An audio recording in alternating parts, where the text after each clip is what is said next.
Hello and good evening, everyone. Welcome to Midweek Mackems here on Black Cats TV, Only Fools NSAFC, and Michael Bauer's channel.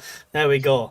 I'm going to get used to that eventually and not trip over my tongue. Welcome, lads. It's always great to do these when we've had after a back of a win. How are you doing, Michael?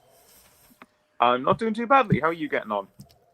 I'm good. I'm still happy, and stuff. Optimistic, slightly more smug every week, like I said, like I promised. Well, hopefully you will be at the end of the season. It is quite funny because I'm just looking at a video from the Jack Ward football podcast, who's an Oxford fan. It goes, "How Sunderland are shocking everyone," and it just reading that title is just bringing a big smile to my face. Wayne, any more Sky Sports lined up? How are you doing?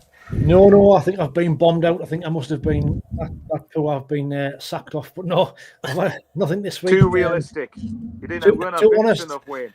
Aye, too honest. I'm not excited enough for them. But I am very good, mate. Very good. Looking forward to another hour or two or three and see how it goes.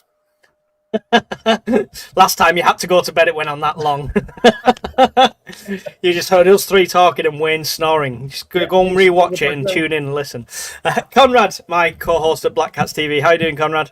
I'm really good. I was looking. It's weird. We've only done 3 episodes of this, and I find myself that this is what I look forward to every week now. Is Wednesday night just to come on and have a good old bit of crack about Sunderland, really. So, yeah, looking forward to it again for 6 more hours. Excellent. And of course, I can see the chat coming in from all 3 of the channels. So get your chat in there. We'll try and go to it as much as we can. If you've got a question, put it in capitals, something like that, to grab my attention so I don't miss it. I'm sure the lads will jump on me if I do anyway. Right. Let's talk about the game, because another cracking result, obviously. And didn't we, the last week, literally say who's going to be the first of the new ones to score? I'm sure that was... Did anyone pick Alderete? Yeah. Are you just saying that? Yeah. I'll be more modest. I definitely didn't pick Alderete. I'll have to go back and check. The odds for it being the defenders probably is not great, but he did have that awesome volley on. Was it his debut where he had that great volley? Brentford, he had the left-footed volley, but he also hit the bar against Villa, so he's getting up there. He's definitely threatened. Hang on, can we just not forget the beautiful cross he put in for Mayenda against West Ham? Yeah, true. Great player. Anyway, Michael, were you at the game?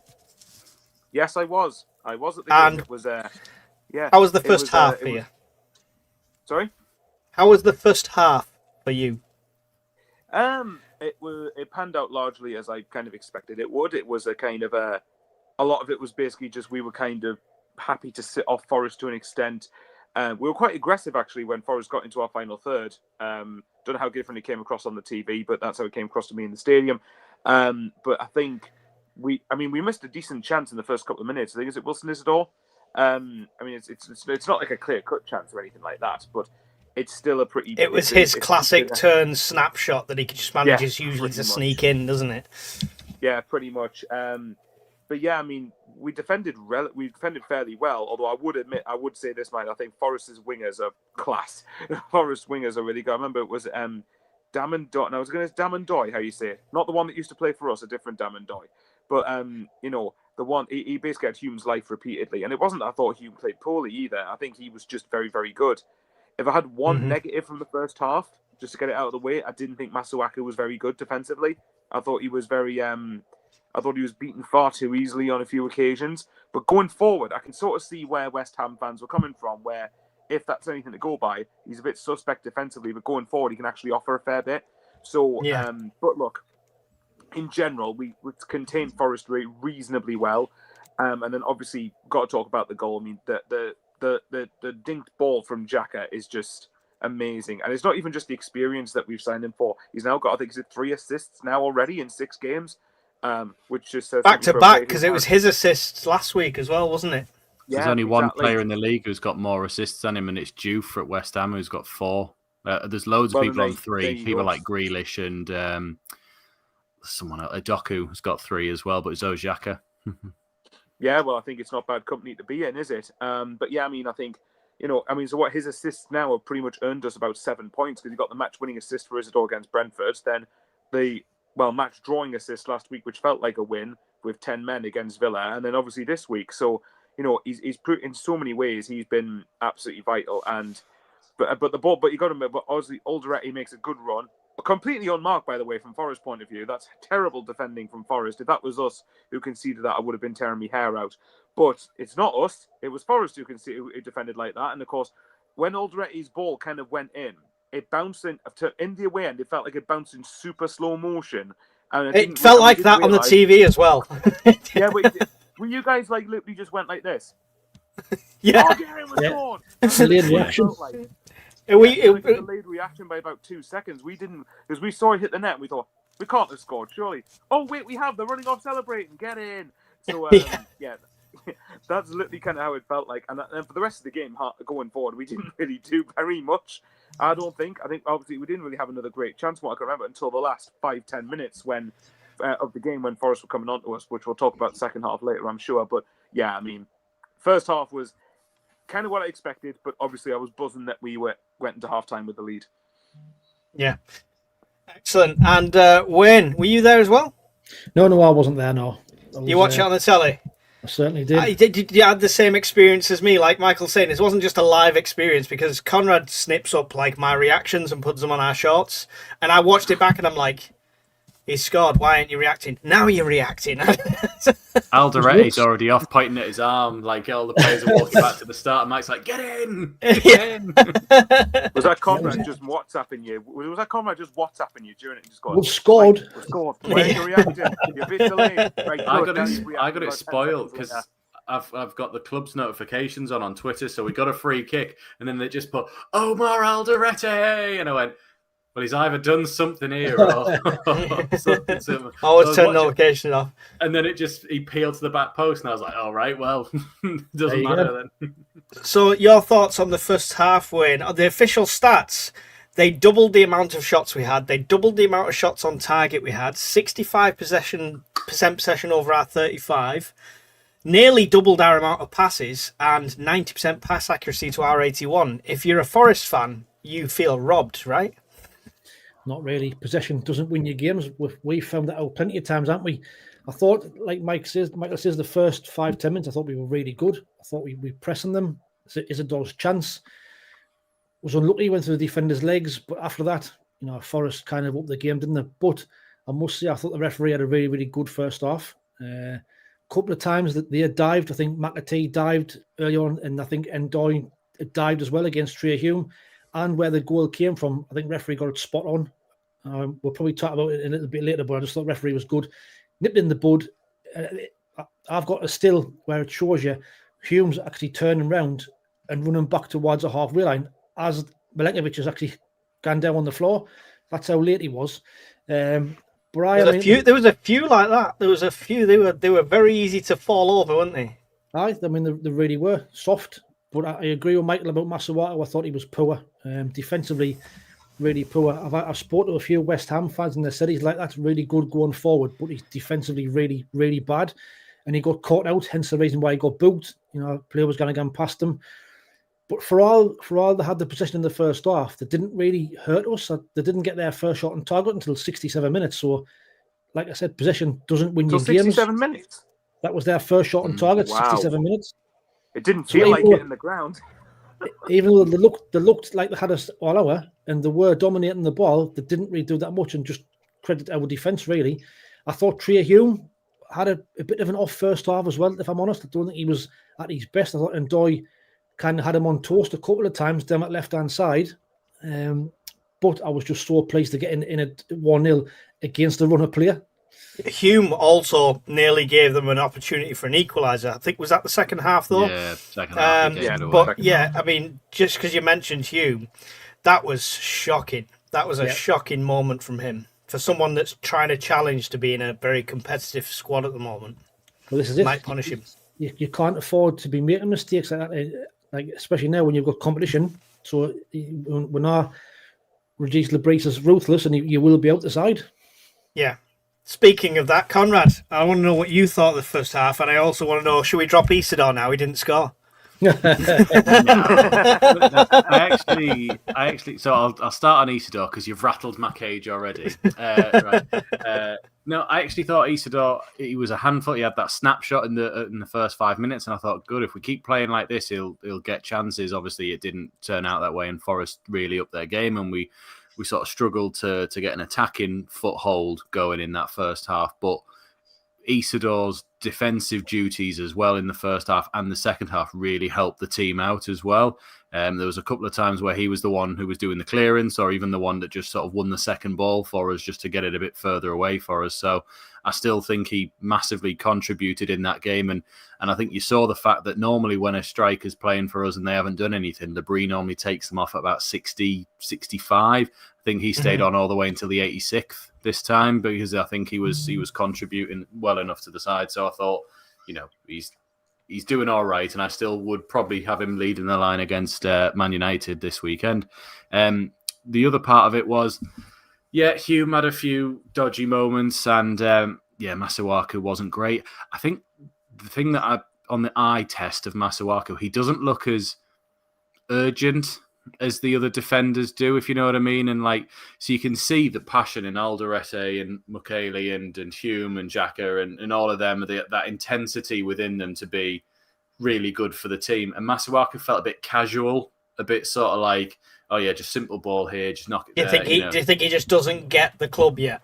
I think, because if you think it's his first start apart from Huddersfield Town, where he also played centre-back, I think he's either not fully up to speed with it yet, and obviously got dropped in the position because of Reynaldo, or he's just, that's him, as Wayne was sort of saying, in that he's not completely great defensively, but will offer something going forward. We'll see. I imagine he's probably still going to play against West Ham. I wouldn't be against West Ham, Man United. I wouldn't be against. Already, it's because he came from West Ham. That's what I was thinking. I wouldn't be surprised though if you saw what we did in the second half, though, with Hume moving over and Getreda going in, because when Getreda came on, he was different gravy. Yeah, I thought so. It was like prime Nedemanua, wasn't he? Oh, I know. I was so wanting that to go in, because it'd have been like, sit down, Naden. We don't need you no more. Look at that. If it had gone in, that would have been probably one of the greatest individual goals I've ever seen from a Sunderland player. Can I just say as well, it was slightly better than Anua's, because at one point he fooled two defenders because he just didn't touch the ball. He just sort of went like that, and they all ran off, and he just walked straight on again. Like Anua was a recent PSG when they did me a year ago. Rugby sidestep, that is. It was beautiful watching it. I really wish he'd gone in, especially because I had 2-0. Sitting there going, come on! Can I just say to back up Conrad on something? I obviously we've had this debate about who should start up front. I thought Isidore was really good second half. Personally, I thought he was a really good sort of focal point. And one of my criticisms of Isidore has been that I think so, as much as I love the guy, sometimes I think he gets bullied too easily. And I think sometimes when you're under the cosh and you're getting the ball forward, sometimes I think the ball needs to stick to him a bit better. But I thought second half at that particular point, I thought he was really good. There was a couple of times he was literally just doing even just the simple things excellently, like getting us forward and giving us the opportunity to have a bit of a breather. Because although Forest weren't creating loads of clear-cut chances one after another, it felt like that we were getting pinned in a bit more. And I felt like when we needed that outlet just to give us a bit of relief, I did think Isidore was providing that. But I also want to quickly say I think Hume was. I've seen a few people be mixed on Hume. I thought Hume was much better second half, personally, apart from that one. Oh, I didn't notice him second half at all. He was his normal self second half. But yeah, you're right. Isidore as well he was running in the channels. He was holding the ball up for us as well, just to get us out. Because the amount of times where you've been camped in and the ball just comes straight back, he was just giving us a couple of seconds, a couple of minutes each time, just to sort of which can often get ourselves back into shape and just sort of, get ready for the next one. He was class without scoring. I really wish he'd scored, though, because then I'd been able to go to Mike and go like, "Look, he's still doing it." Because it's a year I was ago, like, no, he didn't score. Yes. A year ago, Mike was the one championing Isidore over any of our strikers before he came in against Watford and was like, I won't have it. Isidore, when he comes in, is going to do this. And a year later, he's flipped the other way. I've not flipped the other way. I like Isidore. But I mean, what Michael said's a great point. The fact he gets a bit bullied, sort of thing. I'd love to see when Brobby gets fully match fit and stuff. Them as a striking partnership, because they try and bully Isidore and then Brobby flattens him. It's a good combination. And then Noel Edmonds comes in. The good thing about it is that when we've got Mayenda, Isidore, and Brobby up front as options. If you look at Leeds and Burnley, I mean, I know from what I've heard from Leeds fans, for example, a lot of their and I know Wayne does a show with a Leeds fan, the consensus I've heard is they've done brilliantly in midfield and defence, but up front they're lacking. And I'm not 100% sure Burnley's forward options are going to score enough to keep them up. So I'm looking at it, I'm thinking, I bet you the fans of those two clubs, whatever they might tell you, might want to have the options that we do up front. And that's, for a promoted team, that's quite encouraging, dare I say. Yeah, 100%. Definitely. I'm going to read some of the comments just so we don't leave anyone out. I can't get through them all, Jen. Sorry, I can't read that fast, but I've started a couple here. Anyone's talking about United or the formations, we'll go into that. So we'll bring your comments up when it comes to that. Eddie said, is Mukulele injured or was it that debunked? Does anyone know the information on that? Wayne, you're nodding? There's rumours that he's got a thigh injury.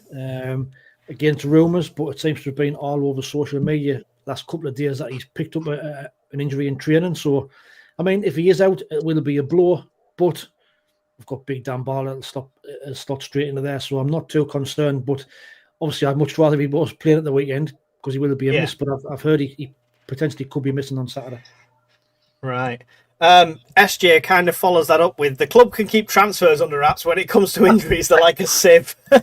Can I just say there was something on Instagram or Twitter today, one of the two, where obviously that had been doing the rounds about Mukulele, but then they'd uploaded a picture. You know when like there's a winning side in 7-a-side, and he was in it and he'd been playing.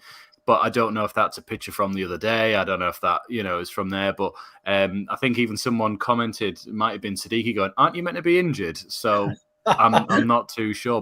But every other rumour we've had this season about an injury has turned out to be right. With Enzo was off for the Brentford game, or something. Or was it Palace? It was one of the two. Enzo was out, and then Diarra's injury as well was the other one. SJ said, "Does Ballard go straight in?" Then I would say so. You'd imagine so. If there's no way, if Mukulele really is injured, then I would imagine I'd be very surprised if Ballard's not the replacement, unless of course he's injured as well, and he's been sealed. He's come back from injury, and he's not like half the time we see a player come back from injury, and it's like they're never quite the same. He's come back just as good, hasn't he? So he has to be. If he wants to be in the team. He's got to be. Yeah. John Swinney said, "Isn't VAR great when the goal check and it goes for you as we get to celebrate twice?" I'm still on the fence. We haven't been stung by VAR yet. We haven't. Everything's kind of worked in our favour so far. Ever since the playoff final, it's all gone our way. Do you know what this proves, though? This proves for the last 4 seasons, every single one of us on YouTube have been saying refs are against us. Decisions are always against us. As soon as we got VAR, it's proof because they're all going in our favour now. So we were right then. We were right. Yeah. Backed up our argument. I think in the ground it kind of felt like I was going, wait a minute, I'm going to look like an idiot here. Oh my God, it's allowed. That's kind of more what my protest was. You can't not celebrate when the Villa game at home did that for me because the Brentford one, when we scored, I went mental and then I forgot and I was like, oh God, he could be offside, and then I did get the second celebration. Villa, I sort of went, yeah, and then was like, it's worse in the ground. Yeah, it's got to be worse in the ground than it is on TV because you're going to get a vantage point on TV straight away. Like, he's definitely onside, but in the ground, that's more sensitive. But anyways, because every goal's at the fucking far end. Sorry about that comment that's been put on 3 times. We'll get there in a minute, Tim. We'll get there. Don't like you, Tim. Keeps cutting you off. Yeah, especially because every goal is at the fucking far end of the ground from me and Wayne at the moment. We never actually get a good view of it. Everything looks a straight line from the north end of the ground. You're still shouting onside. It's offside. Well, to me, from this side of the ground, mate, Sunderland have scored. So we're gonna have to ring you. Oh no! I don't like that. The opposition have scored against us. Disallow it. Yeah. But he's 3 yards onside. I don't care. Just disallow it anyway. I like subs. You don't see it all the time, but I've seen it where the ref says the decision and why, and it's out loud on the tannoy. But that doesn't seem to be every game. That's if they're overruling it or they're overturning a decision. So when they gave our goal against Brentford, he didn't need to say anything because it was just it's onside, like it's a goal. But for Newcastle, for example, he gave the penalty against Arsenal, and then VAR kind of wrongly intervened, saying that actually you're really wrong when it was sort of a subjective decision. But that's why he had to announce to the stadium why he changed his mind. Ah, I got you. Okay, Didn't they do that in the playoff final as well? Where they had to announce Yes. why they disallowed the goal. Yeah, but I'm more mentioning. I don't even remember if you've seen Alt Ending's video when he does the review of the playoff final. But he puts like after review, Sheffield United's 21's in line of vision the goalkeeper. Then he puts "Get fucked, Chris Wilder" underneath it, which is brilliant. It's probably your favourite moment, I imagine. Thanks for beating that bell end last night. Yeah, Ross Stewart beauty. Yeah. Tim the Minion, shush! No.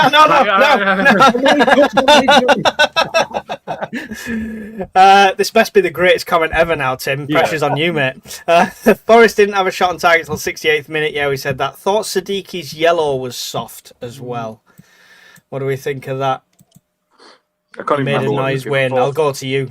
I think it was a yellow. I think he's tracking back.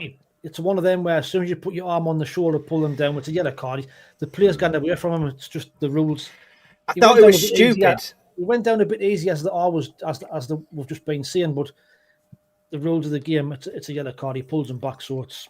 I don't think he needed to. That was the annoying thing about that. 9 minutes inside their half, and you pull him down. It was a tactical foul, so it was a yellow card. But don't forget, in League One, Max Powell got 3 red cards for tactical fouls. So it's just. Not very tactical then, was he? No.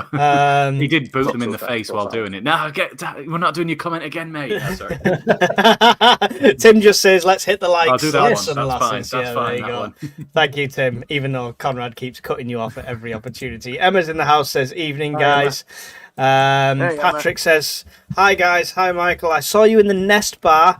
I assume this is you, Michael, not me, Michael, because that would have been a trek for me. Was about to say hello, and you disappeared like a male version of Mystique. I love the X-Men reference. I'll take that. Thanks very much.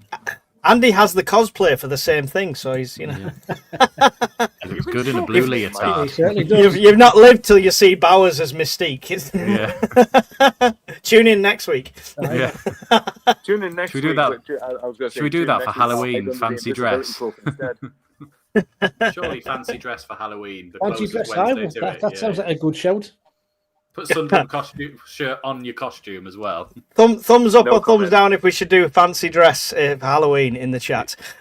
Stephen Hensel says, "For amigos, do we dare to dream?" I've been dreaming since day one. Mike's already dead at the start of the season. Yeah. Right, let's go back to the game.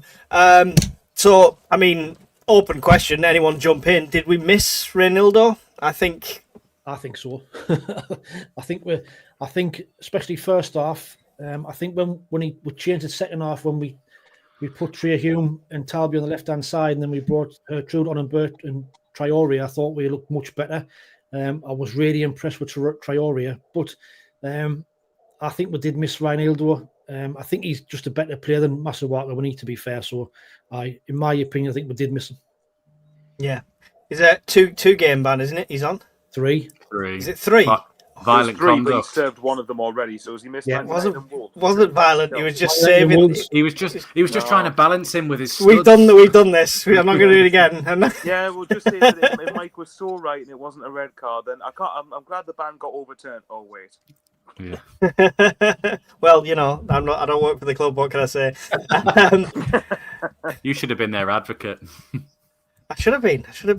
The free kick as well. I wanted to talk about that because I feel, you jump in and correct me if I'm wrong, guys, but I feel like set pieces has been our downfall for like the last 3 or 4 seasons. Looks like we've not had a set piece coach, and all of a sudden, last season, at the end of last season, and this season now, we're nailing it every single time. So this looks like something out the training ground every single time. But it also helps when you've got somebody who can take a free kick as well, though, Mike. You know what I mean? Yeah, it does, but you can see that there's a routine worked out as well each time. I mean, that one on Saturday was definitely worked. The Alderete was free at the back post, wasn't he? Something they've worked on. They've clearly been watching Forest and how they set up. So, fair play, but it's just nice to see. You know, nice to see we've got some of these moves from corners and free kicks. Yeah. Conrad, do you think the coaching additions from Labrie has made that difference, or is it purely player quality? Whichever way it is, I think we've clearly highlighted that as an avenue of scoring more goals, maybe in this division rather than in the previous 2 we were in. I mean, you look. I know we're not probably going to get to Arsenal's level until later on in the season, if you ask Mike. But Arsenal for set pieces for the last 2 or 3 seasons have been an absolute brute force for them. It's how they score the majority, or probably not the majority, but a large portion of their goals are from set pieces, whether they be corners, free kick routines, or long throw-ins. And we look like we're doing the same sort of thing, going, right, this is actually a really good way of scoring against teams, especially when you have a manager like Ange who just goes, we don't need to coach set pieces, defenders should know what they're doing. And it clearly just comes back and bites him again as another team scores a set piece against him. But yeah, it really does help that we have Xhaka. I mean, remember when we bought Seb Larsson for that reason and we still weren't very good at delivering corners and free kicks and what have you there. But yeah, Xhaka seems to get his deliveries right on the money every single time. So yeah, I think we've probably seen it's an avenue that we needed to get better at, because last season it was just, if the cross was right, if the cross was right, Ballard might score, but that was literally about it. Yeah. I was just sorry. I wasn't trying to distract from your conversation there, but we've got loads of thumbs up, and it looks like we're going to all end up in fancy dress. Very good. I'm sorry to say, gents. You've done worse things, Michael. Didn't you pour Pepsi over your own head on the live stream we did for the transfer deadline I can't day? even remember why the hell I did that. Was it something like if we signed Jermaine Defoe or something, or Pepsi to sign Jermaine Defoe? If another signing's out announced or something, and you ended it. Oh, I don't know. So the next show, the one that's before Halloween, is Wednesday the 29th. So that'll have to be the fancy dress day. So you've got 4 weeks today, lads, to sort your gear out. I'll tell you what, then, should we just say this then? We'll do something for fancy dress if we get a result the game before, which is Chelsea away. So we're still going to have to do fancy dress because we're getting results galore. We're just winning that game. Yeah. Michael, you seem as though you did the first half so well. Talk us through your point of view for the second half. Second half. I mean, I'll just quickly touch on the set piece thing. But before we had Xhaka, who was our last decent set piece taker? It was Pritchard. Probably I. Yeah, because I do remember, to be fair, from Seb Larsson. Yeah, well, it felt like age. Honestly, but I agree with Mike's point about set pieces. It felt like over the last couple of seasons, it felt like we have been horrendous at set pieces. But to be fair, but last season we actually did improve at set pieces, which feels quite weird. We scored quite a few goals. First few goals of last season were from set pieces. But yeah, anyway, no, I mean, on to the second half. I mean, second half basically felt like all Nottingham Forest till the last few minutes when we had a couple of good chances in a nutshell. But as I've said before, I think that when Hume switched to left back and we brought Gertrude on at right back, I thought we had more of a balance to it straight away.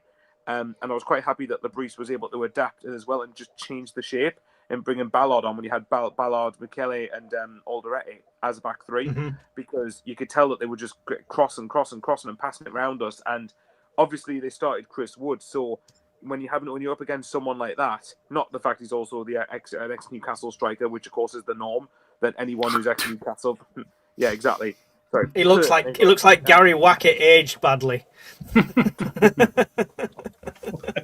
But either way, it was good to see that we still kept our shape second half. And what I was impressed was nearly every time the ball came into the box, bang, we headed it out straight away, almost with relative ease. We were so hungry to get on the end of every ball that came into the box. And that shows the willingness and the desire to actually defend and to actually be able to do the ugly side of the game. Because look, we're going into a lot of games as underdogs, and therefore the best way we're going to do this is that we're going to have to be play sometimes attritional football, but it's going to, and I've said before, if you look at Southampton last year, you look at Burnley the year before, they'll go, no, it's fine. We'll try and take teams on to the Premier League. Wait, what do you mean we've let in 6 goals? We're 6-1 down because we've tried to play out from the back. Oh dear, maybe we can't do that then.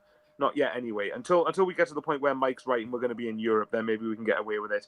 But as of right now, I think you've just got to make sure that we're able to defend for our lives and defend well enough. But like I said, I think Hume was better. Go on. I was going to say, it doesn't feel like previously, though, because like last season or the season before, when we've gone fully defensive, I'm sat there like this. I just feel more confident in it now. Do you not think the defence, it doesn't make me as nervous? I don't know if anyone feels the same with that one, but it just feels like the defence quality defenders. Yeah. But it just everyone looks more confident on it. It might not even be quality. Every single player in that team early last season, had a mistake in them. Some of these players, I know they will still have a mistake in them, but you just feel more confident with them, I think. Yeah, but you've got players there now, Mike, that 2 centre-halves have got Champions League experience, that that they've been there, done it, you know what I mean? So that makes a massive difference. And them two will be helping Trey Hume as well. They'll be talking to him all the time. Jacques is in there as well, talking to them all the time. So I think like quality of where we are to where we have been is massively helping as well. I think with them as well, they've all come with this sort of winning mentality of making sure that they get the wins across the line or even the points across the line, whatever it may be.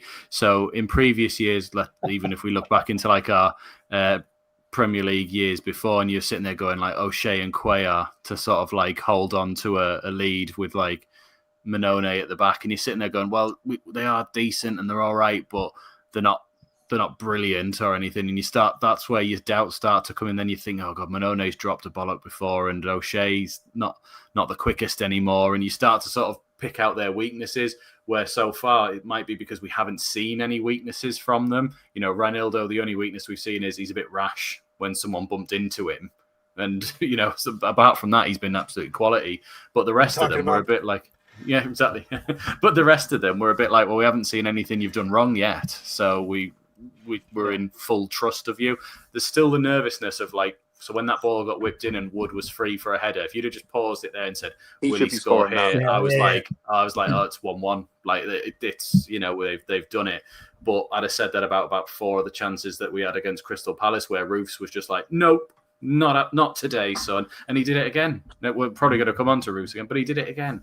Can I say to talk on Conrad's point, actually? He talks about when it's the nervousness of trying to sit back and defend, as much as everyone's going to want to forget this. It's like I felt like almost I was having PTSD when I'm thinking of that championship relegation season when we tried to hold on to a lead and try to defend it.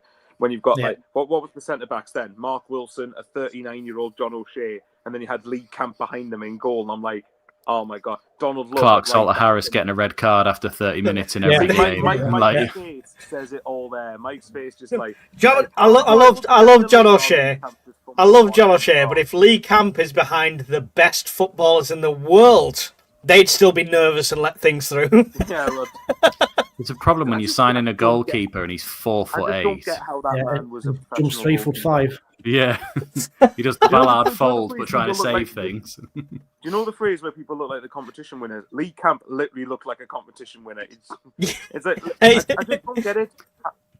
He looked like, when you get like the mascots walk out with the players and a stag do have paid for their mate to do it. He looks like that he's like at that age and they sort of go, you're in goal, mate. Yeah, there you go. You're playing today. That saying Jason Steele and Lee Camp were mates on a stag do, and then Lee Camp won the coin toss to be in goal or something.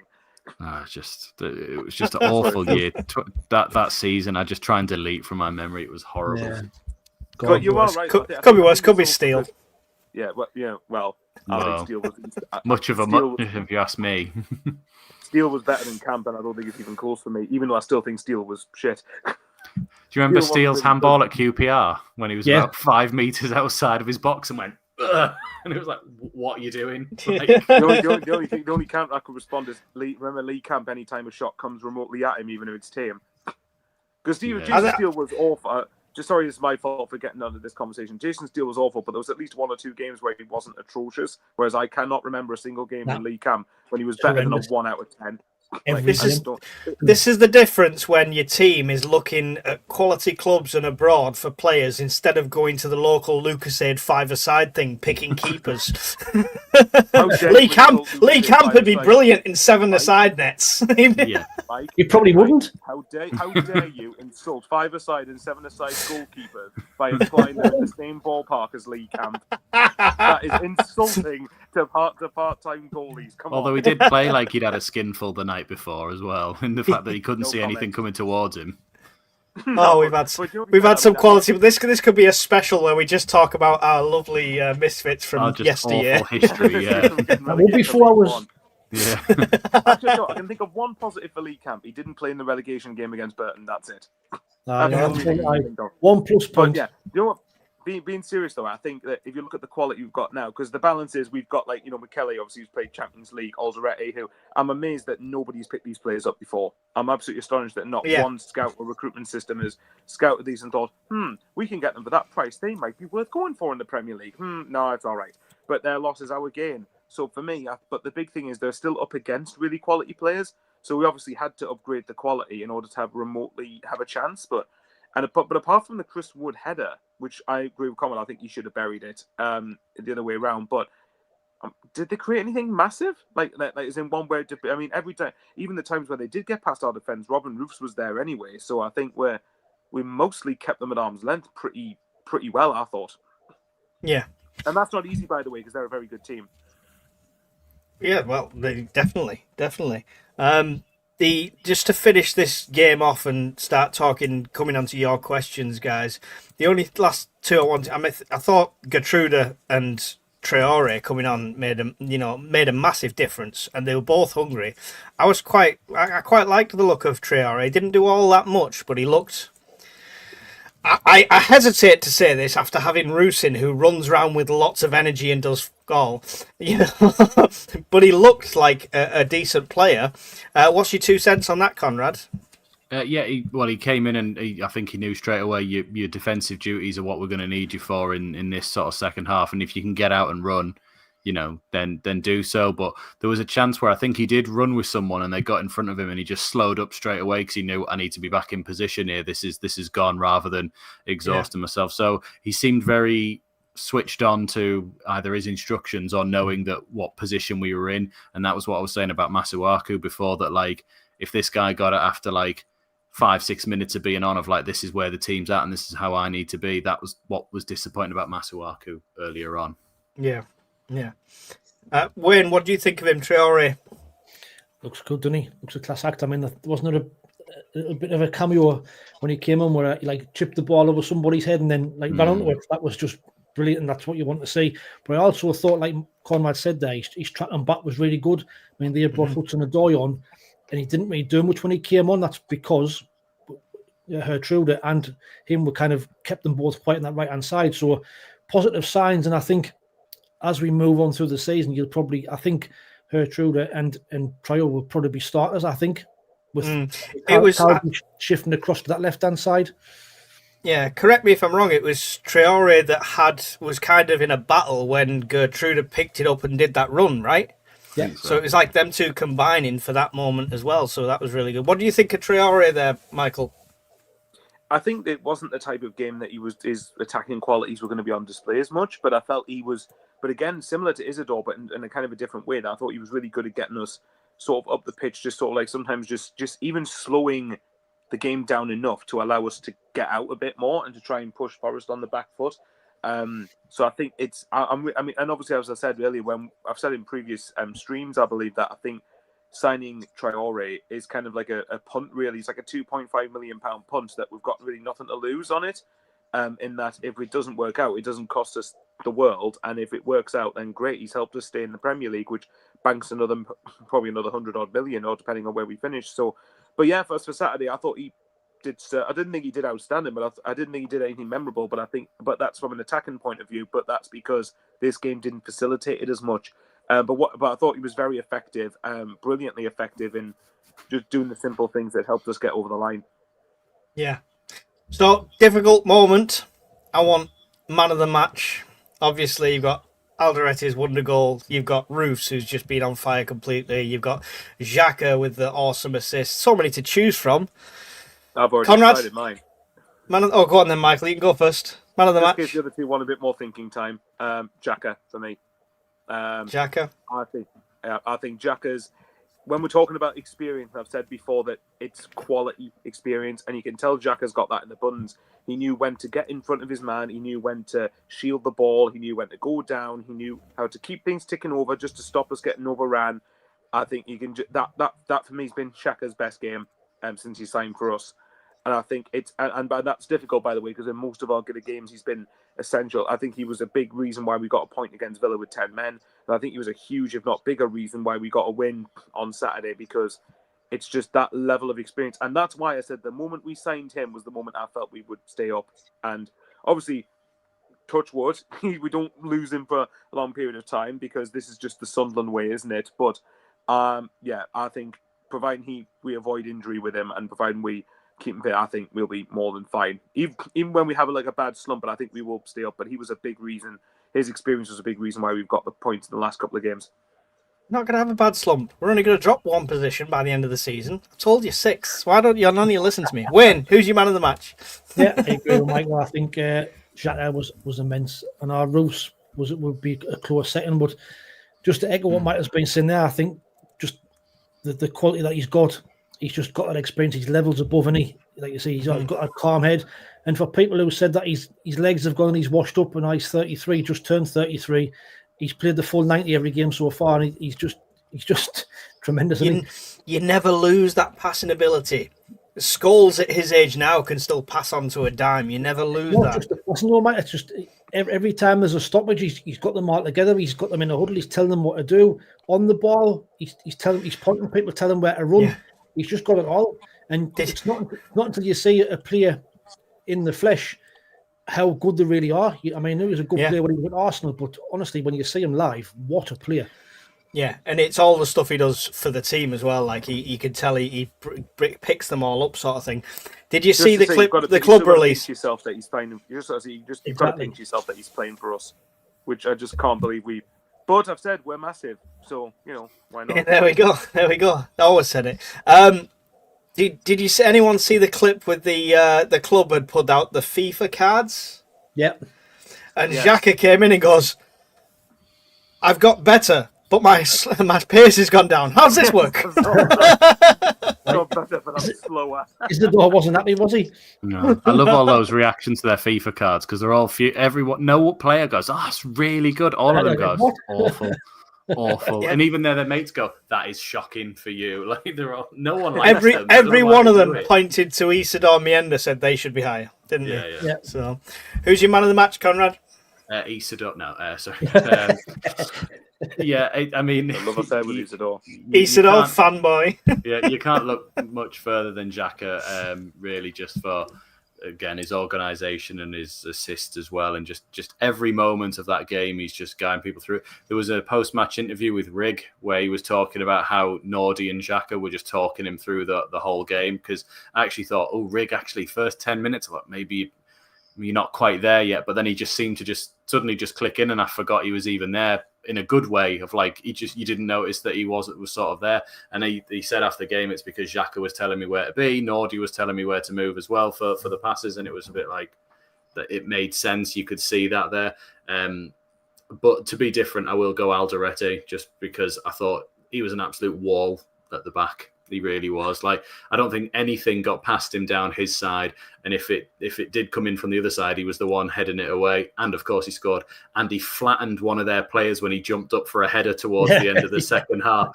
Like, they both just jumped up for a header. I've never seen someone land and the other one be horizontal in midair. Like, still at that moment, it was class. So I'll probably give it Alderete just for goal and vibes. Just to be different.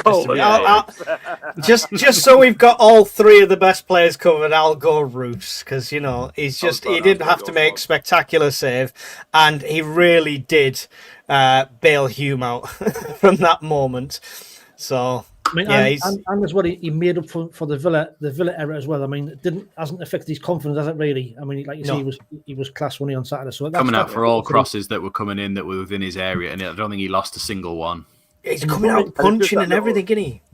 It's just a little bit of reassurance, though, isn't it? It's a little bit of reassurance when a ball comes in. You know he's going to 9 times out of 10 or 99 times out of 100, he's going to get the ball, and just settles everything down. Every time he got the ball, when it was like the last 5 minutes, when it felt like we were really hanging on, I was just going, "Oh, thank God he actually can catch a ball." Yeah, even the ones that are straight at him, you're just like, "Thank God he's not an idiot," and it just rolls through him. Like, you're just so happy, aren't you? Thank God he's not Lee.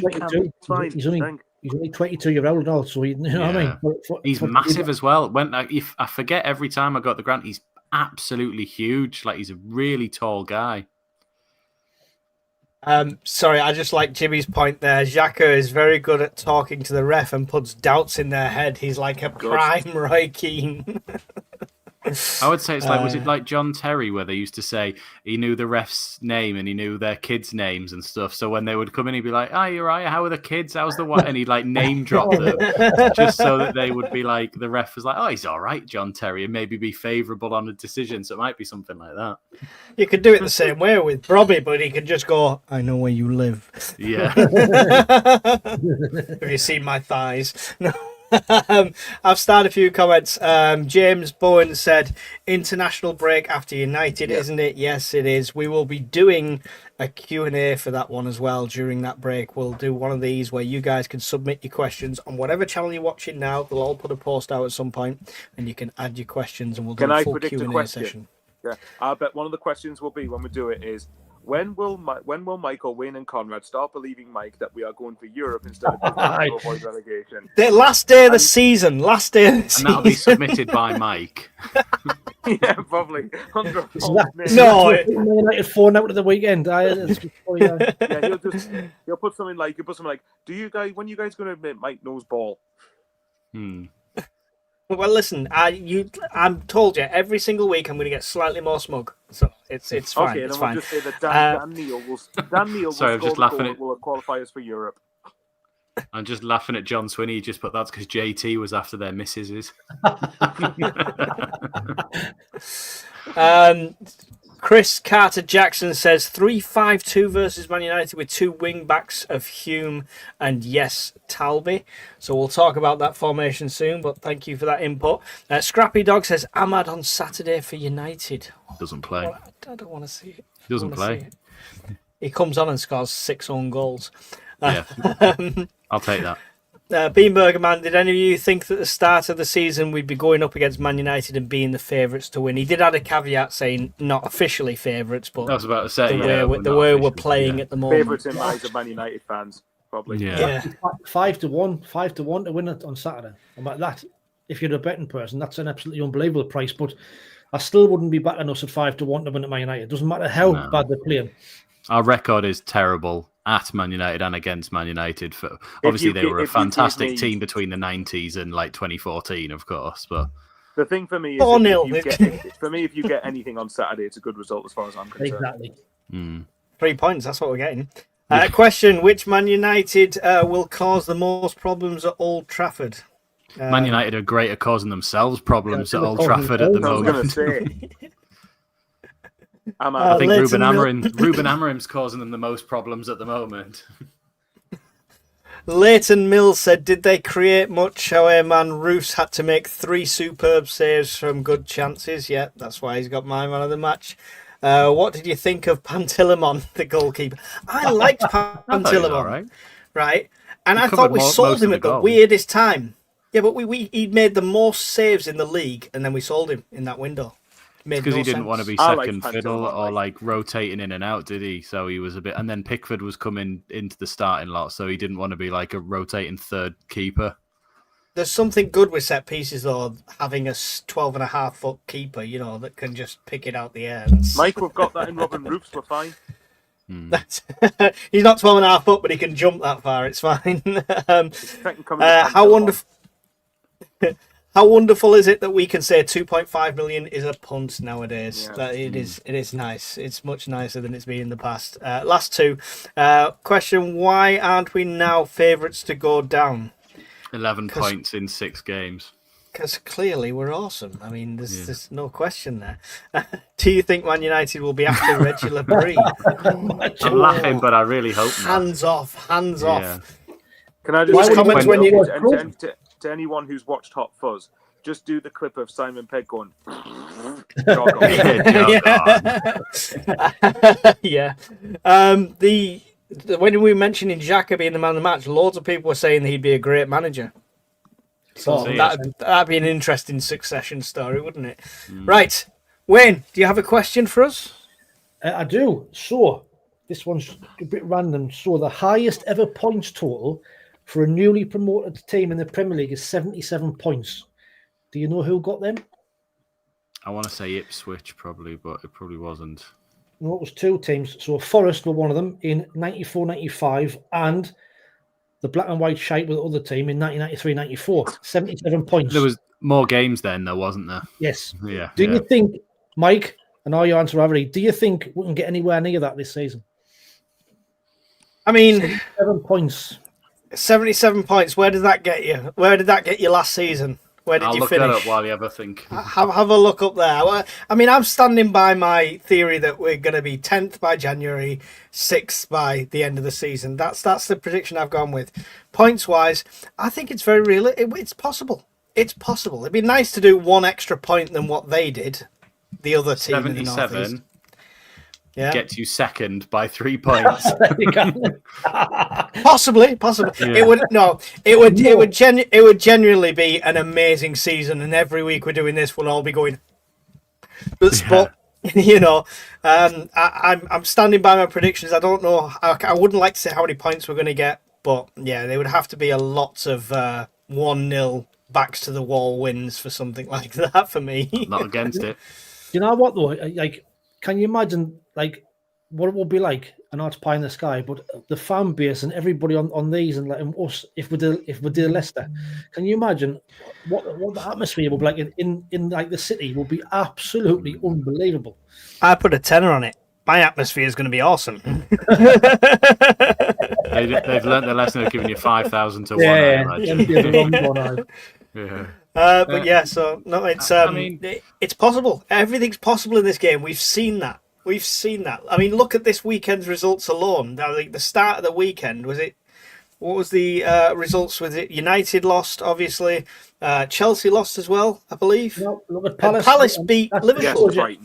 Shows how good our performance was at Palace. They absolutely battered Liverpool at the weekend. There could have been 5 or 6. Do you see the amount of chances they missed in the first half? And they weren't like half chances. They were like one chances as well. Do you know what will happen though, Wayne? We'll have 75 points and we'll still be going into games and they'll still be calling us the underdogs and they'll still be giving us great odds. So it's a good season to make money as a Sunderland fan. When we got promoted in 98, 99, when we came up, we got to 58 points and finished 7th in that season. I think the season afterwards, though, I'm sure if I remember rightly, Ipswich got promoted and went straight into like the UEFA Cup or something. And then the season afterwards, I think they got like sent straight back down. But I'm trying to see how many points they got when they came, because they got 66 at that point. So between there, I think this is a very confident prediction, almost time traveler-esque. There you go. So we'll have to screenshot that one, and we'll come back to the end of the season. How many of them points come up against Saudi Arabia? 6. Well, yes, it has to be. But I mean, we'll mention that in a second. Actually, that game.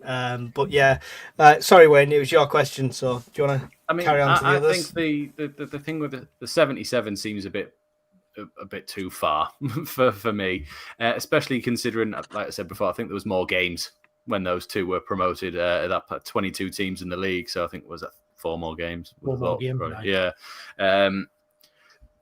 I think I'd still be thinking the way we've started to get 50 would be fantastic.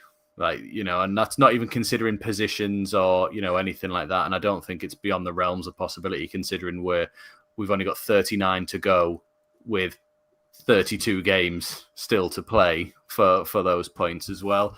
As again, I'm still like Michael, where I'm saying I'm happy with 17th. Like, survive first. Survive first, then see it from there. How quickly we get there. Yeah. That's the sort of issue with it. But if you got to 50 points, before April or even during April, then it's been fantastic. I think even if you get to 50 points at the start of May, I think it's amazing, to be fair. Yeah. Cool. Can I throw a caveat into that one, Wayne? Go on then. Can we do better than 99-2000? 7th, and my prediction's 6th. So 7th twice, wasn't it? 7th twice. Mm-hmm. We weren't nearly promoted the second time, but yeah, obviously we had some club legends at that point.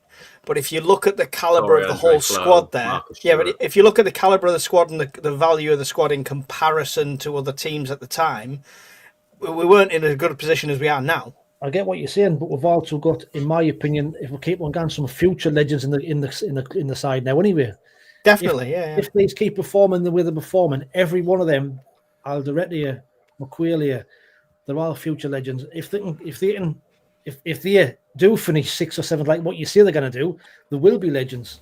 Mm-hmm. Definitely. Is anyone confident on that one? No one's going to own up to it yet, are they? You're still holding back, Ollie. You're 17, 40 points. I'm happy. Let me ask you a follow-up question then. How, on a scale of 1 to 10, well, I know Mike's going to say probably 10 out of this. How optimistic are you of us staying up? I'm probably, at this moment in time, I'm probably around a 7 or 8. I think there's a long way to go yet. With the games from the international break up through December and January are really hard. Aren't they? They're really hard run of games. We've got AFCON. We're going to have injuries as well. So if we can get through Christmas and January and we're still, on a decent number of points, if we're still around about mid-table, I'll be a lot more confident. But at this minute, although I've had a good start, I'm still level-headed. I'm still, just taking one game at a time, see how it pans out. Let's not forget getting Ahmad in January. Let's just not. I forgot about that. Sorry, but you've just got to take one game at a time, and what will be. And I think, like I say, get to Christmas, get to January, see where we are, and reevaluate. If need be, we've got January transfer window to get some extra players in as well. So I'm still not stupid enough to see it a 10. I'm going to see a 7 or 8. But I'm not going to answer, Michael, because you already know mine. Mike's a 12. Yeah, yours is like 100 12 out of 10. So. Yeah. Conrad. I'm sitting there at like a 7 at the moment, I would say. However, every week, 1 minute before kickoff, I'm at like a 3 or a 2. Get your answers in the chat. Yeah, Get your answers in the chat. I'm just sort of feeling like, it's one of those things that you're like, the wheels will come off at one point and it's going to be today, because we've had so many years of being used to just that. So, and you can't quite remove that from your mind as a Sunderland fan. So, yeah, when we talk about it in this sort of forum, probably a 7, especially the way we've started and how well people are playing. But like I say, on a match day, I'm sitting there going 3, 4, maybe. Just I see us getting beat more, but then we don't see so far. So they're proving me wrong every time. Yeah, Burnley was an anomaly. We clearly took that game far too lightly. Now, with the context of all the other games, I think we thought we'd go there and win, and it wasn't going to be that easy. I think you have to give some credit to Burnley as well, Conrad. I think they played really well in the day. Second half, they came out and did a job on us. So I think for all what we would expect to beat them, I think you've got to give them a little bit of credit, because they should have gotten something. They perfectly set up for us. You are right. Yeah. Jimmy said 5.5 out of 10, but if we get to 20 points by December, we'll be in a great place. That's only just ask Jimmy there. Does he mean the start of December or the end of December? Because that could be interpreted. Hopefully, we're on what, 11 points now, plus 3 points this weekend. So we're already nearly there, sort of thing. So I mean, if United, imagine my surprise. Right. Okay. So let's theorize, completely speculate here. If we comfortably beat United this weekend at their place, massive feat. How much will your confidence go up them win? Well, it's a one-off result. I mean, Brentford comfortably beat them at the weekend, and that was at Brentford. But Man United are not the team they were. Yes, they're still going to be a good side. Are we going to comfortably beat them? Probably not. But if we go there and get the win, obviously you're going to be more confident. So, but it's like Conrad said, it's hard to get carried away because we know what's happened in the past, and you've just got to stay level-headed, not get ahead of yourselves, and just take one game at a time, and like what we are doing, play each game on its merits, and take it from there. Yeah, fair enough. Michael, did you have a question for us? Yes. I'll quickly answer my own one. I think my confidence out of 10 is probably between a 6 and a 7. I think the more it gets, the way I look at it is I keep wanting to say get the 40 points first. And the way I think is, right, because by the international break, I want it to be in double figures in points, and we've already done that. So the way I look at it is Saturday, And yes, to answer Eze's question, I think on my stream, yes, I would be very happy with a draw on Saturday. I mean, if Mike's prediction comes off and we comfortably win, that is absolutely lovely. Any sort of Sunderland win is brilliant. But yeah, that's too low for you. I thought it'd be like 1,000. But yeah, you're missing a zero. Right, okay, wait, yeah. Like I said, the way I look at it is we're on 11 points. I keep thinking 29 points to go. Then hopefully it's 25 points to go, 21 points to go, 17 and so on.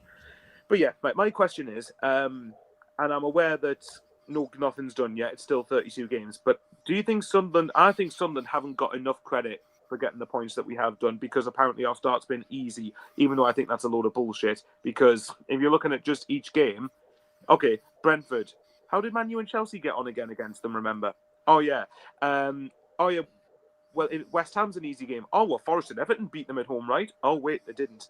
Burnley, fair enough. But bear in mind, Liverpool and Man United have both only beat Burnley last minute.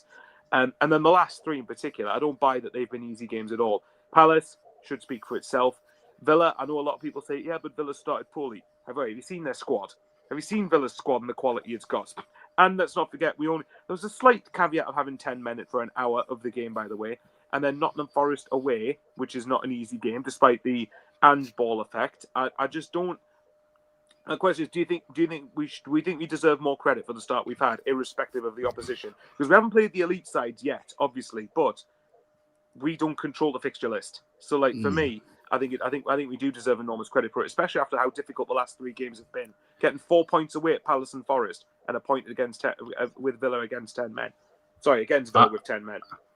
I would say yes, but I'm enjoying the fact we're kind of flying under the radar for a lot of people at the moment, and we're not being sort of talked about too much. I don't agree with the sort of, well, you've had easy fixtures, because in August it was, well, you're going to lose every game and you're going to get battered, this, that and the other. We start to beat them and go, well, they're easy now. And it's like, all right, well, that changed then.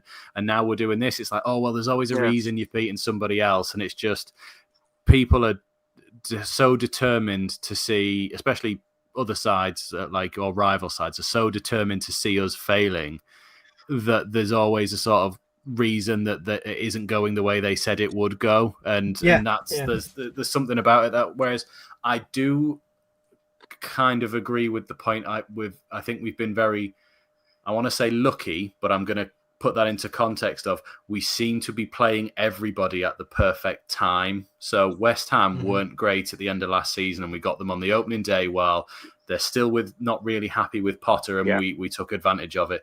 Burnley, we'll put to a side a minute, but Brentford lost their two best strikers, lost their captain in their midfielder, lost their manager, and 3 games into a new tenure after getting battered in the first game. You sort of go, that was a great time to actually play Brentford, and we came out of it with a win.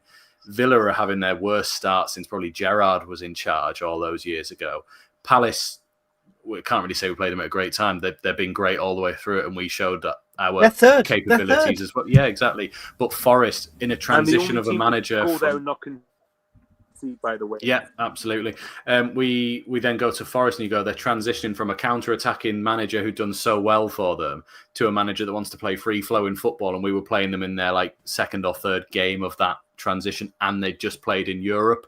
So, and then we're going to Man United, who are absolutely in the mud, on the verge of sacking their manager, and you're sitting there going, we're almost there to put the final nail in his coffin, really, in that position if they don't get a result. And then you're sitting there going, right after the international break, who have we got? Wolves yet to win a game after 6, possibly 7 at that point. And you're sitting there going, I do agree with, we seem to be playing everybody at the right time at the moment. I'm not saying that's, the fixture list is in our favour or they've been easy. It just seems to have been that way. And we're going about our business just under the radar, taking advantages of the situations that we're in. Mm-hmm. Yeah. I think where do you want to go? The only set of fans that I think that can argue we've had a kind start is Burnley. Because if you look at Burnley's first few games, they have been an absolute nightmare. I mean, what they've had, I know they weren't great last season, but they were both focusing on the Europa League. Tottenham, Man United, both away from home. Liverpool, Premier League champions. Man City away, getting absolutely battered. It's okay, Burnley have a chance for me. Whereas I don't feel a lot of, say, fans of Leeds or fans... you know what I mean? I think there's I just think personally that it's infuriating to me that apparently everything we do is easy. Because if that's the case, what would people have said if we'd lost those games? What would people have said if we'd lost to West Ham and Brentford? Oh, well, you're screwed then. So Although they'd have been like, we told you were shit right from the beginning. Well, this is the nature of the Premier League, right? We told you we were going to have a better chance than you thought.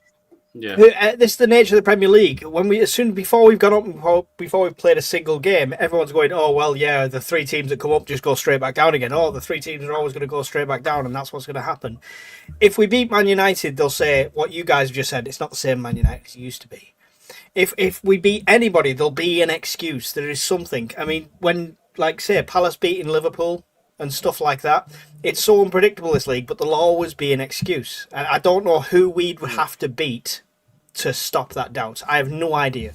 Possibly we'd have to beat Liverpool. We'll have to beat Liverpool 8-0 with 9 men to stop the doubters. And that's how it honestly is how it feels at the minute. I'll tell you what, all right then, let's flip it then. So let's say if there's an excuse when we win a game. All right, if we go on a losing run in December, I want those exact same people to say, played Liverpool away. But you've had hard fixtures. Played Liverpool away. Played Man City away.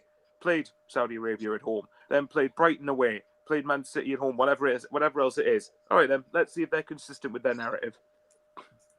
That's that you just listed 15 points, so I don't see the issue.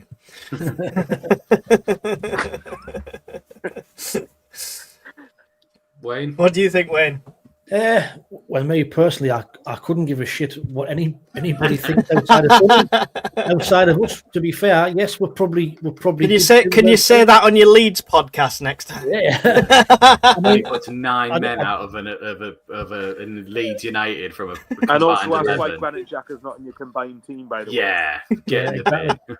So I didn't give a shit. I mean, as long as we like Conrad says, we can keep on doing what we're doing week in, week out, and nobody gives us credit, I'll be quite happy with that at the end of the season. I really would. So I think we have got a little bit of credit the last couple of weeks. Even Shearer's praised us on the weekend through gritted teeth. But I get what you're saying. You know, people are saying, yes, you've had easy fixtures on paper, but like Leighton said there, and Mike, you said the same. In the Premier League, there's no easy games. It doesn't matter who you're playing.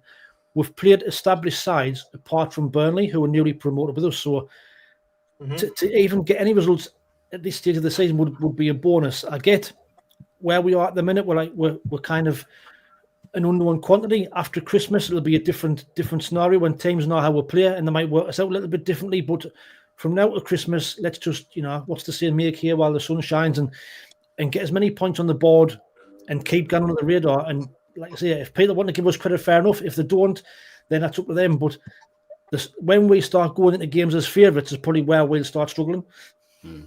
Can I just say the thing as well is when people go, all the you've had easy fixtures. If they're all easy fixtures in the Premier League, why has it been 3 years since a newly promoted team's managed to stay up in this league? Because we've only played one newly promoted side and they beat us. Yeah. Apart from that, we've only played the Premier League teams, and we've got 11 points off them. There's a few comments, quite a few comments on this. I'll pick a couple out. It's is this the time, being a Sunderland, where the fans, board, team, manager are all on side and working in the same direction? There's just such harmony right now. No one's criticising Speakman this season. No, well, this is it. This is the first season we've not had that kind of drama and background stuff going on, isn't it? So he also says, let's just enjoy the moment, not be too sad if we lose, enjoy the wins where we can get... Let's get carried away, man. Unless one or two teams are cut adrift at the bottom, I'm not sure 40 points will be enough, says Paggard. I think it's been more than enough for several years, though. Very negative feel comes from ex-Sunderland player Max Powers. He was listening to that bit where we were listing terrible players, weren't we? Yeah, you're just disgruntled you didn't get a mention. You don't worry, you're a step above Will Grigg. I brought up his 3 red cards. Question from you lads for Leighton Mills. You only have one signing to make in January. Which one position would you strengthen?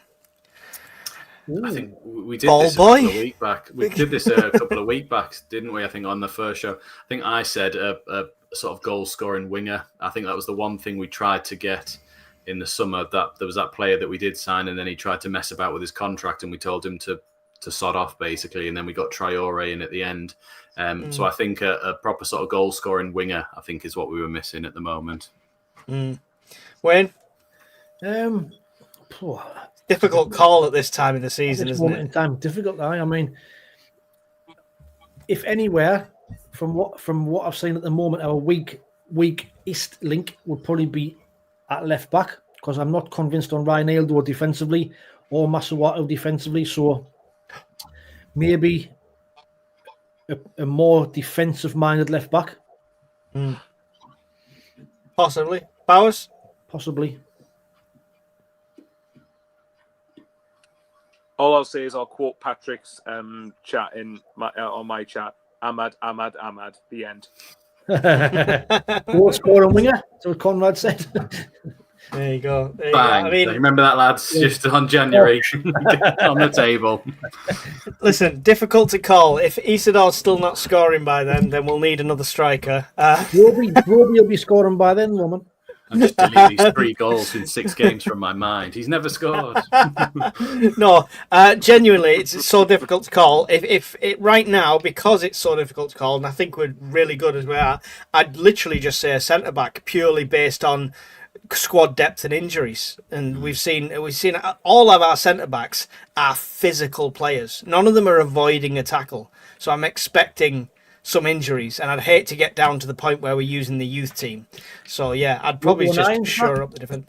Yeah, well, he's part of the youth team. That's what I meant. No, but you know what I'm saying. Premier League man. We've got such a good defence. If we lost a multiple of them to injury, it could be very detrimental. So that's probably the only thing I'd strengthen. It's a very difficult call at this time. Easy B says, I give Sunderland a great deal of credit. I don't think Sunderland should worry about what anyone thinks. They've had an incredible start, and it's not over yet. It's not over yet. Conrad, have you got a question for us? Yeah, it was sort of echoing on what you said there as well, which is, which player so far this season, if we lost to long-term injury or out for the season, would have the most impact on our side? Because I know it's only been 2 games, but we've clearly seen we can still function quite well without Diarra, who's obviously our most expensive signing ever. Now, it's only 2 games, so it's sort of very early. But yeah, just wanted your thoughts on, what's the biggest drop-off. So I'll go to Mike because he's got his hand up like a good boy. Roofs. Yeah. Roofs. I don't think, as much as I think Moore's a good second keeper, Patterson's a good keeper. We know that they're both not at Premier League standard. So I think he would be the biggest potential loss of this season if anything happened to him. So nobody drive anywhere near him on the roads, anything like that. Protect that man at all times.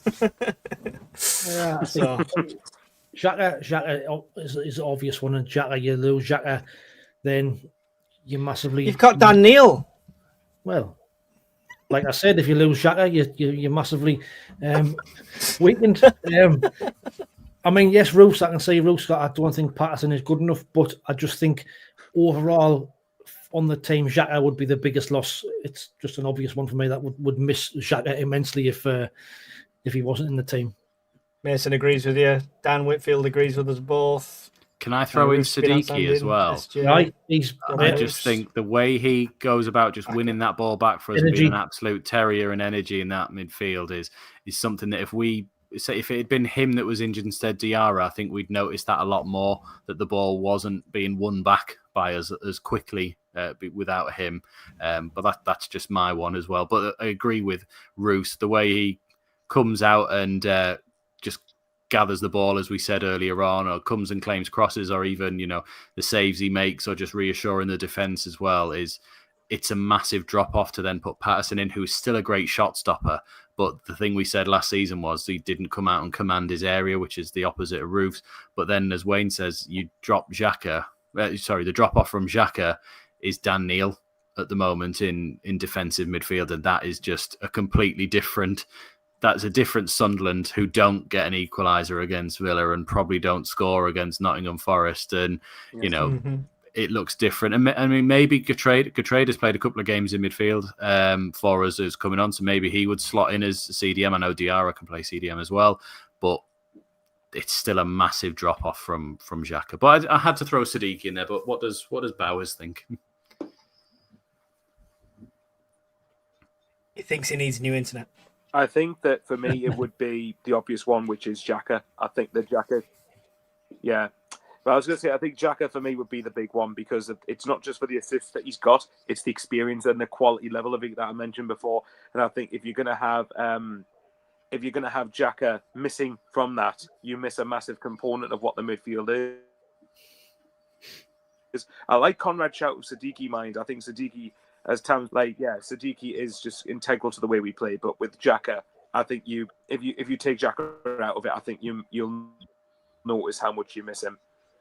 Yeah, my brother said that it's probably the wittiest thing he's ever said, so he must have Googled it. World covered by 70% of water, Siddiqui covers the other 30%. I quite like that one.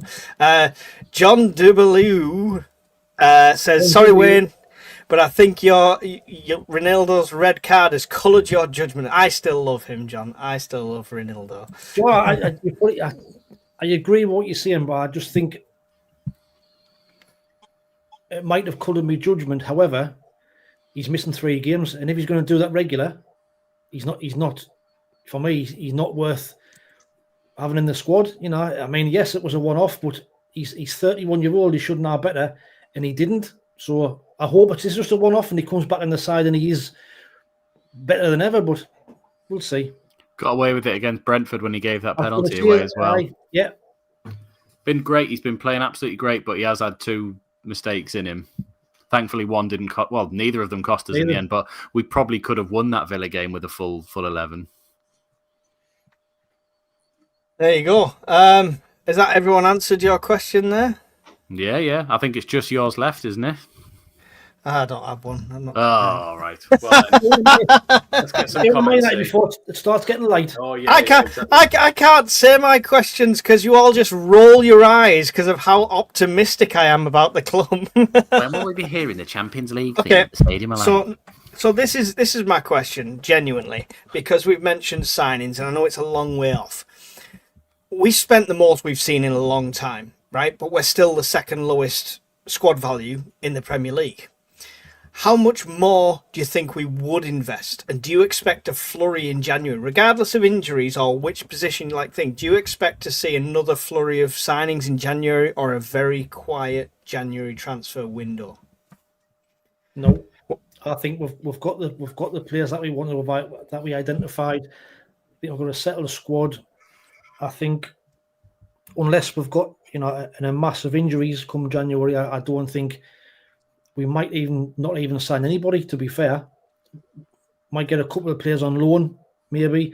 I don't see us spending any more big money, even towards next season. If we stay up even towards next season. No, you think that's it? You think the coffers are empty, or do you just think it's because we're satisfied? Not that. I just think we've got a squad now, a good quality squad, and get that settled. And like when you've got a good squad, you only need 1 or 2 additions here and there. You didn't need to go, I'm a bit like, I think if we're going to do anything and everyone's fit by then and we're doing all right, it's going to be very quiet. You might see somebody in on loan who just happens to become available. But, I mean, I think our 3 centre-halves are fantastic. Reynaldo can slot in there. Masuaku can slot in there. Catreda can slot in there. I don't think we need to go after Lucchini like we keep seeing. And actually, when I watched him... Yeah, I watched him in a few games. He's proper lazy. And I'm sitting there going, like, there's a reason Alderete looks great. It's because he's running everywhere. Mukiele's running everywhere and winning it. I'm just sitting there going, you look like you got turned and then just couldn't be asked to run after it. Or, I don't know if that's because he didn't get his move and he's trying to do a Lamine Kone on them. But he's just... Yeah, I just don't see it being him, but I imagine it's going to be a very quiet January. Yeah, Leukemia has 6 months on a contract, so we'll sign him for 10 to 15, I reckon. Yeah, and the midfielder, says Ian Brown. I'm fucking sick of talking about him. All summer. Yeah, Michael, January? I think for January, January for me depends on what the availability of players, like Conrad said there. If a really good loan player becomes available, or if let's say Lusimi, for example, right? If you're looking at if it was a significantly reduced price and we could still see something in him, then I could see that happening. But I also agree with Wayne in that I think that if we stay up, I don't be surprised if next summer's a lot quieter than what this one's been. Because I think you've got the bulk of your squad there already, and I wouldn't be surprised. We might still spend money, but it might be like 2 or 3 £30 million players potentially, depending on our PSR situation, more than that. But I think we've got the main bulk of our business done. I think it depends on injuries, and it depends on depends on quality available more so than anything else. Yeah. Happy retirement to Stephen Fletcher. He could come back, get a few more goals. Steve says, we were trying to sign another striker about 40 million right before the window closed. I wonder if that's a Watson-style deal and will finalise in January. Interesting. We wait with bated breath. I hope they don't do it all really early business in January, though, because it ruins our transfer show. If there's no... We like everything on the last day, please, Speakman. Jimmy Paddy, I think we get Bar, Matete, Pembele, Blondie, Paveda. Remember him? Tripped over by grass and injured. in his school shoes, Conrad. Yeah, the black school shoes, yeah. Joe Anderson, off the books. Then they won't get any more. So he thinks we're on a fire sale in January to get rid of some of the crap. Surely we should have already done that. Is anybody interested in them? I mean, that's the thing. Ahmad would come back, question mark. Of course he would. He loves the place. Bosh. Yeah, we put them on the table last week. We're not getting them out again. Right. Let's move on to United then. Because bedtime soon. Yeah, because everyone's really excited. You are? It's getting light outside. Yeah. We're only going to do the next 7 fixture predictions, Wayne. You're all right with that? Thanks. I was chatting about to work, shall I? Yeah. We'll do a quick fire on the United one then. So, right. First off, the obvious one. Conrad, changes to the squad? I think I think you'll see the same lineup, if I'm being honest. I think Masuaku will get another run out, although I would much rather us go with Hume at left back and a Trader and at right back. I think he played long enough now to sort of warrant a start and see how he goes. And I think the experience and the level he's played at as well will do better with the likes of, Cunha, Fernandez and Buemo that they're going to be, Sesko, that they're going to be trying to throw at us. So that's the change I've made. Apart from that, the front 3, the middle 3, the same. Yeah, so you're going same formation then as well. Yeah. Wayne, what do you think? Any changes for United going forward? For United? For us playing United, Yeah, and Buemo comes in. And... Ahmad doesn't play. No, I think unless McQuilly is injured, it'll probably be the same team. Probably.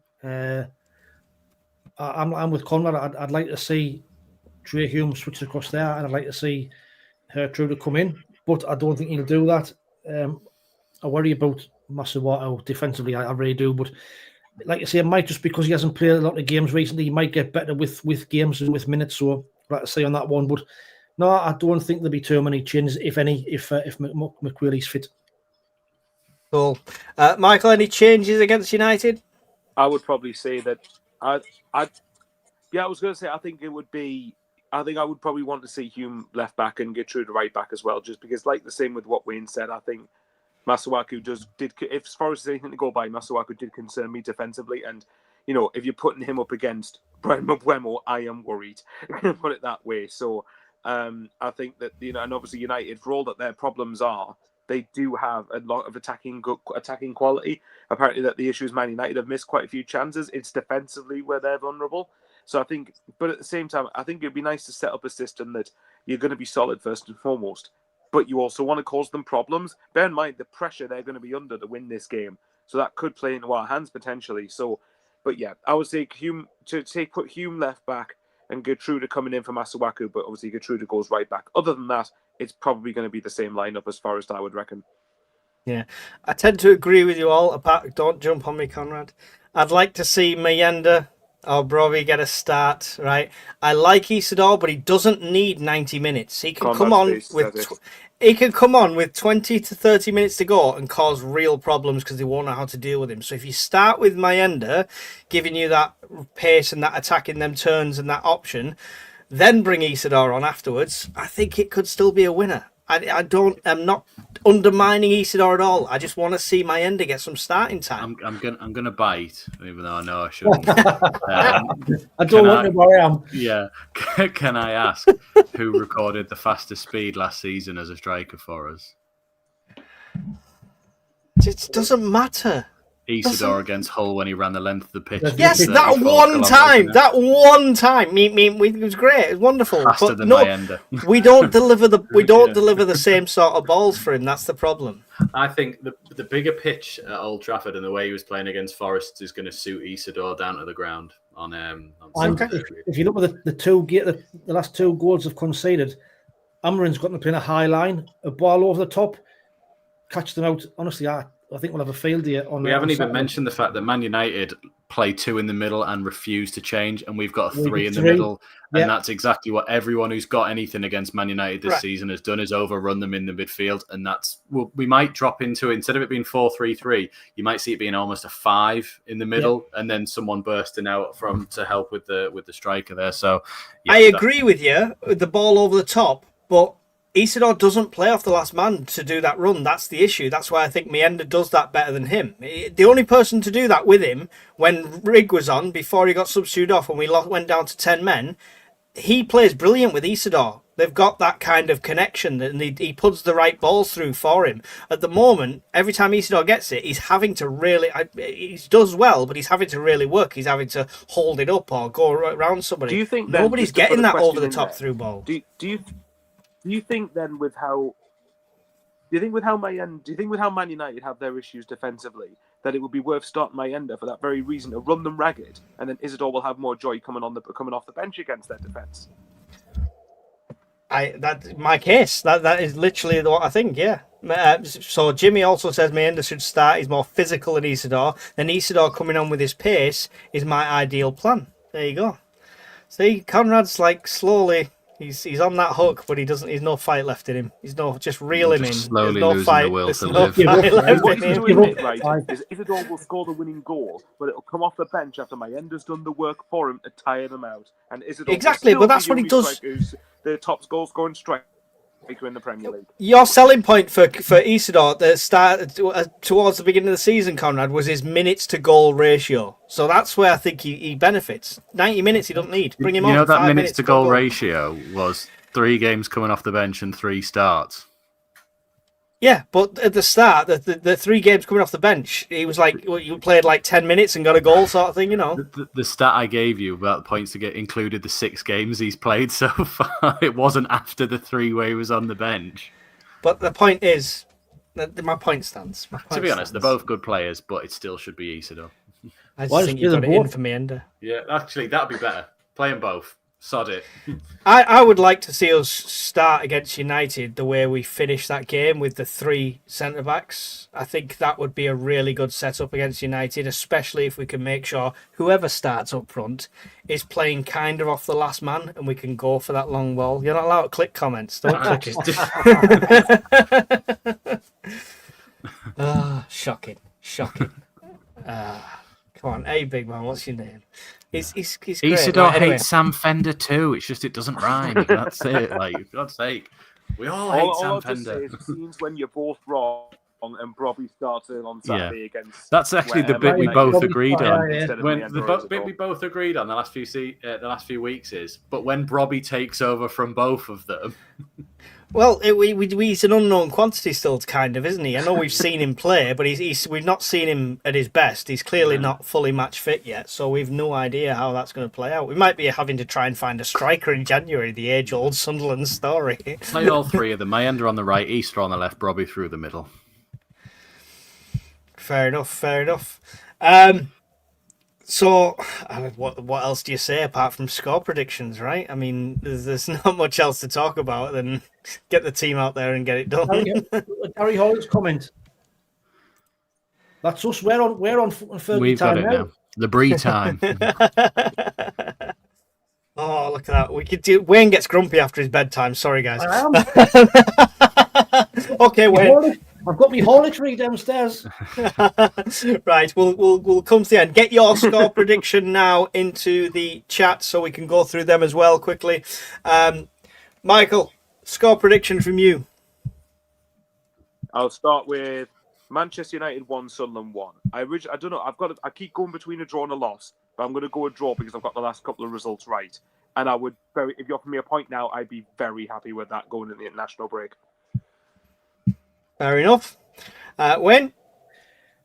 I'm with Michael. I would snap your hand off for a point. I really would. Like to say, just because Man United are in a bad place and they're playing really bad, I would take a point. However, I'm feeling confident. I think we can go in there and do a job on them. And I'm going to go for a 2-1 win to us. 2-1 win. Good. Like it. Love the positivity. Conrad, no one's predicted a loss this season, I don't think, yet, in ours. We've had some. I think we had a Burnley fan come in and predict we would lose against Burnley. Well And, He doesn't get on the leader. Yeah. They didn't get the score right though. They said 1-0. Thank God. I think we'll win 1-0. A bit almost exactly how we did against Forest. I think but I don't think they'll quite camp us in like Forest did in the first half. I think we'll give as good as we got, and I think the experience of Xhaka will drag us through that game, and we'll nick one and then just sort of play our game for the rest of the game. Just see how we get on. 1-0. Cool. Shall I do mine? No. 4-0. Go on. 4-0. My end are all 4.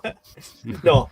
For 2 reasons, I'm going to go 2-0. I agree with Wayne. I think we can go there, do a job. Our defence is good at the moment. We're missing, as for my concern, Ronaldo's a key player, but we've done well.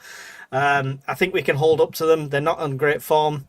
I'm only going 2-0 instead of 1-0 because Conrad's gone 1-0. And if we go 1-0 up, I want him nervous for the rest of the game. So. Do you know what? I realised on this show last week, I think I said we'll win 2-0 at Forest. And then I realised in my match preview, I said 2-1. And I was sitting there going, I hope Mike hasn't spotted that, because whichever one it is, I'm going to claim it. I wouldn't have gone back to check as well. No, exactly. Right. I was right. Robbie in Thailand is a very unknown quantity at the moment. I like that. Steve's gone for 2-1 to Sunderland. Miles has gone for a draw as well, like Michael. He's gone for 2-2. L12 Bong has gone for 1-0 to the lads. He's joint first on our leaderboard. He is. There you go. So that's why you picked it. You saw his comment, didn't you? I did. I was thinking 2-0 and then I saw him and I went, no, go with him. John Rotenbreyer's gone 2-0 for me. Jimmy Paddy's gone with Michael as well at 1-1. Steve's gone 2-0 win with me. Lots of 1-1s with most draws predicted here. SJ's gone 1-1. John Swinney's gone 2-1. Ian Brown 1-1. Sean Thompson 2-1. 3-1. 2 scores there, by the way. Did he? I'm not sure. If he keeps putting them in, tell me. Miles of Sunderland. That sounds like my kind of guy. He's gone for 3-1 to the lads. Patrick's 2-1. D Hall 1-0. Ahmad. There's so many people in here. Where did all these people come from? Bailey Montblanc. Ahmad 3-1 to Sunderland. Well, we shall see. It's going to be an interesting week, and I can't wait for next Wednesday. Don't forget, guys, whichever channel you are watching this on, all the channels are at the top, and I'm sure they'll be linked in the description after as well. Black Cats TV, Only Fools and SFC, and Michael Bowers 541. Sorry. So make sure you go and subscribe and see all the channels and support these lads, because we all give up our time for this, and it's just a good laugh. So make sure you go and support everybody on here and hit the like whichever stream you're on. Wayne, you're the keenest to get off quickly. Any final thoughts and goodbyes? Do you know what, though? Before we started the stream, I didn't have a beard. That just shows how much was going on. Wayne, I've got one thing to say to you. Thanks, man. I've just ruined all your channels. Everybody's turned off now. But thanks very much, everybody who's tuned in. Like I say, it's always a cracking show with these three. Love it. Even though it's like 3 hours and what have you. But it's a great show. Please like and subscribe to everybody, and we'll see you next week. And next week, Wayne's hosting, so he can control the time. So it'll be from 9 o'clock to 9:05. So thanks for watching. Michael, any final thoughts and goodbyes from you? I was going to say, yeah, if Wayne's controlling the time next week, then announce it being half an hour, and then we're done by 9:30 instead of 10:30. So, but yeah, no, thanks to everyone who has watched. It's been much appreciated. It's been a really good laugh. I'm glad we're doing this now, and yeah, subscribe to every channel. So, whichever one. Well, there's mine, there's Wayne's, and there's Black Cat TV. You can just see the finger just run out of space on the screen. But yeah, thanks very much to everyone who's watching. It's been a great laugh, and look forward to next week's, where hopefully we're looking back at a positive result. Excellent. Either of you going to the game? Sorry, I didn't ask. No, I'm not going to the game, no. No, nobody's going to the game. No, Conrad's doing a commentary. Conrad, any final thoughts and goodbyes? No, just thank you all for watching. We really do appreciate this week. We're just all having fun doing this. I think we all texted all week, going, I can't wait to be talking about this. So we're just having a great time, and hope you are enjoying it as well as we are. So thank you all, and we'll probably see you in the next one, hopefully. Yep. Thank you very much. If it wasn't for you guys, we'd just be four idiots talking to ourselves. So thanks for you guys there. It's really appreciated. Goodbye.